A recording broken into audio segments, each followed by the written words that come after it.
Discovering a colleague's embarrassing situation at work, what's the experience like? This woman is a parking lot security guard. Just after switching shifts with a male colleague who had been on the night shift, she received a call from her supervisor. The supervisor said that a customer's car light was broken in the parking lot, and they needed to find out who did it. The woman reviewed the surveillance footage from last night and found that the only person in the parking lot was the male colleague who had been patrolling. Suddenly, the male colleague started twisting his body and dancing. His agile dance moves left the woman in silence, and she even forgot to return the supervisor's call. At this moment, the male colleague danced his way into a parking spot and, in a flying motion, kicked something away. It turned out that he had smashed the car light.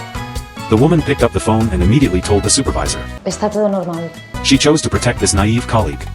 Afterward, the woman went to review the surveillance footage from the previous few nights. She found that sometimes it was in the stairwell, and other times it was in the elevator. The male colleague would always have a passionate and abstract solo dance. When evening came and the male colleague, who didn't yet know he had been discovered, came to take over the shift, the woman walked away in silence, leaving a piece of broken car light on the table. The man picked it up and realized he was in trouble. There was also a note on the table, with a certain surveillance code and the time code 3:53 p.m. The man used the code to locate a segment of surveillance footage. In the footage, he saw the woman standing nervously under the camera, and then she started dancing. The woman's posture was graceful, yet her movement seemed a bit uncertain. After she finished dancing, she timidly looked at the surveillance camera, as if asking, "How did I do?" The next day, the man on the shift change left without saying a word. He also left a time code under the monitor. The woman entered the code, and this time it was the man's turn to perform. His opening moves were the same as the woman's from the day before. It seemed like he was teaching her and paying homage to her at the same time. However, this time the man wasn't dancing alone, because he knew his audience was sitting in front of the monitor the next day. And so, day after day, they used codes to mark their locations, dancing for each other in the surveillance footage. It was an appreciation that transcended time and space, weaving between daylight and darkness. This continued until the day the woman came to take over the shift and found no note under the monitor. Her expression turned somewhat melancholic, but the man brushed past her as if nothing existed.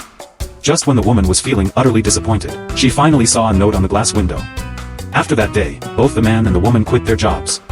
The supervisor brought in a new security guard and was teaching him how to review the surveillance footage. He casually entered a time point and saw the two former employees who had resigned. In the early hours of the morning at 2 o'clock, they were getting closer and closer in the parking lot, then they started dancing a two-person dance.